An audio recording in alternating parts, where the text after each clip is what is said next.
எதிர்காலம் வரும், என் கடமை வரும், இந்த கூட்டத்தின் ஆட்டத்தை ஒழிப்பேன்.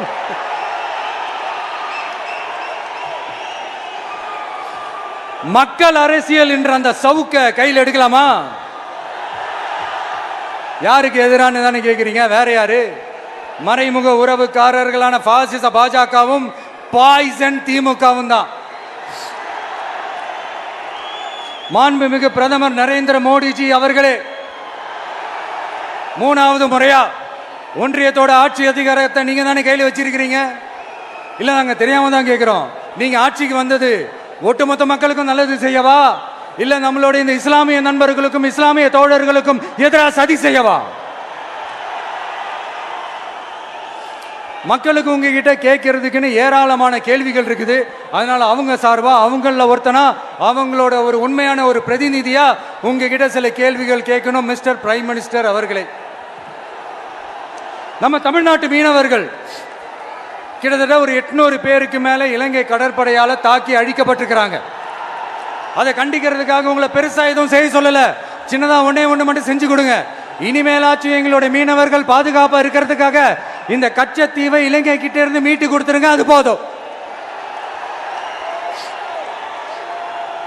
உங்களுடைய இந்த முரட்டு பிடிவாதத்தால நீங்க நடத்துற இந்த நீட்டு தேர்வு, அதனால இங்க என்னென்ன நடக்குதுன்னு சொல்றதுக்கே மனசு வலிக்குது.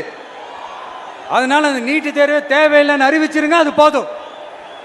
செய்வீர்களா திரு நரேந்திரபாய் தாமோதர் மோடிஜி அவர்களே?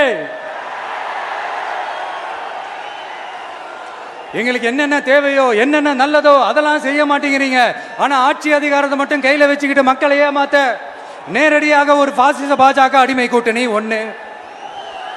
அடுத்து உங்களோட இந்த மைனாரிட்டி ஆட்சியை ஓட்டுறதுக்காக மறைமுகமாக RSS அடிமை குடும்பம்னு இன்னொரு கூட்டணி. இப்படி மக்கள் சக்தியே இல்லாத இந்த ஊழல் கட்சிகளை மிரட்டி அடிபணிய வச்சு 2029 வரைக்கும் சொகுசு பயணம் போயிடலாம்னு திட்டம் தீட்டி வச்சிருக்கிறீங்க. அதானே ஜி? என்ன ஜி? ஒண்ணு மட்டும் சொல்றேன், தெரிஞ்சுக்கங்க.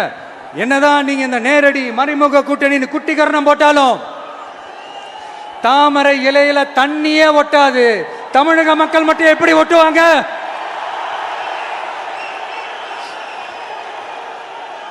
இங்க ஒரு MP சீட்டு கூட தரலன்றதுக்காக தமிழ்நாட்டுக்கும் தமிழ்நாட்டு மக்களுக்கும் எதுவுமே செய்யாம ஓரவஞ்சனை செய்யுது இந்த ஒன்றிய பாஜக அரசு. சங்கம் வச்சு தமிழ் வளர்த்த மண் இந்த மதுரை மண். அதனால இங்க அந்த கீழடியில கிடைச்ச ஆதாரங்களை எல்லாம் மறைச்சிட்டு எங்க நாகரிகத்தையும் எங்க வரலாறையும் அழிக்கிறதுக்காக உள்ளடி வேலை செய்யலாம்னு நினைக்கிறீங்க. தமிழ்நாட்டை தொட்ட என்ன நடக்கும் நீங்க பல உதாரணங்கள் இருக்குது. அதனால இதையெல்லாம் மறைச்சிட்டு எங்க மக்களை ஏமாத்திடலாம்னு மட்டும் நினைக்காதீங்க.